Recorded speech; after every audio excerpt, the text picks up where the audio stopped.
Hello, Chemistry 150 students. If you're watching this video, it's to help you with experiment 10, enthalpy of formation using Hess's law and how to create those calibration curves to determine the final temperature. So I'm not going to do all 9 for you. I am going to show you how to do 1 on this video, and then I'll show you, for fancy write-ups, you're going to want to have this full presentation here. For you, just to provide me the linear equation, you don't have to label every single one. I just did it to show you, again, if you're ever asked to submit on a write-up or a formal write-up any type of calibration curve. So basically what I'm doing is I'm taking from the pre-lab lecture video for experiment 10. I'm taking my first 10 minutes times and my temperature changes, and I'm just going to copy and paste this into an Excel worksheet. And then from that table, I'm going to create this graph. Okay, so there it is. There's a table. It's not as fancy, but you see I have the first 10 minutes and I have the recorded temperatures for those 10 minutes. So I'm going to go ahead and maximize this. So when you want to make your calibration curve, the first thing is you got to highlight the data. And always with the calibration curves, it's X and Y. So you want to have your X, right, on the first column and then your Y in the second. And then you can just highlight the data, just like I'm doing here, just highlight it. Once you've highlighted, go ahead and go to insert. And when you go to insert, you see these different charts. So chart types, you wanna always hit a scatter. So that's what you wanna hit.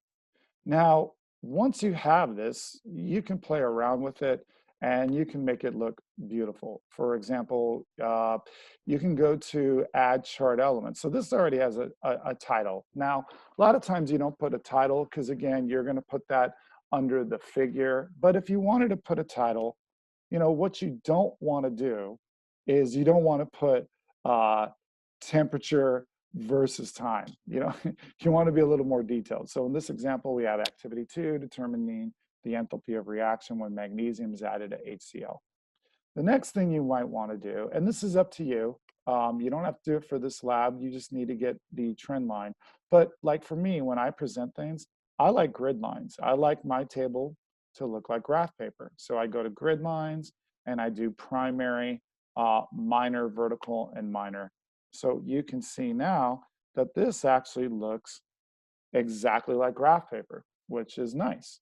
The other thing you want to do is you always want to have axis titles. So you can do a primary axis title. So this is going to be time. That's not highlighting. Let me just, there you go. Time, and you always want to put the units. So this was in minutes. So I have minutes right there. You could even, type out minutes in full. Then you want to do another axis title, your vertical. And this was, this was temperature. So temperature.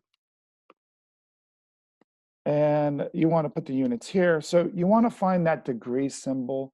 Typically you go into insert and you go under symbols, and typically you'll see your degrees. Now you might have to search through it. It could be in the top corner. You might have to search through all your symbols. Really depends where you are. But I'll go ahead and click that and I'll hit insert. And I can see that it inserted it in the graph. Go ahead and close. And now I could put Celsius and close that. And again, for all of these, you can kind of highlight them, put them in bold. That's up to you. So that's all nice, fancy presentation. For this actual experiment, you really don't need to worry about that. What you do need to do is once you have your graph, okay, we're not worried about the titles here, looking pretty like the way I like it. You don't have to worry about any of that. But what you do need for all your graphs is you need to go to trend line. And then you're going to drop down to trend line options. When you click that, this format of trend line is going to pop out. Go ahead and click this bar. You want to make sure it's on linear because this is a linear, you can see this is a linear relationship.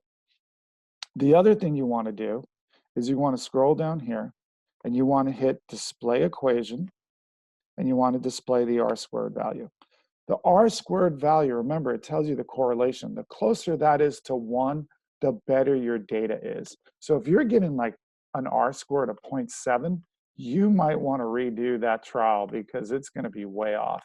Now, even mine's not that great. I mean, it's 0.98, that's pretty good, but you do ideally want it to be 0.99 and things like this. Realize, yeah. So here's my graph. What you are going to be using, or my linear equation rather, what you are going to be using for your t-final is your y-intercept. You're going to be using that. So that, for every single trial, you need to get the linear equation, and that y-intercept is the true t-final. We're going to be using that. And you'll see that when you go back, that I highlighted that here, 49.067. And in the next slide, it would have showed you that that was the final.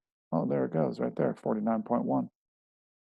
So that's what you need for all of these. You need to get the y-intercept for every single trial for all 3 activities. Okay. So I hope this video helps on figuring out how to do calibration curves. If not, go ahead and email me, leave a question on the help discussion forum, or yeah, just give me a comment, or maybe come in office hours. All right, thanks.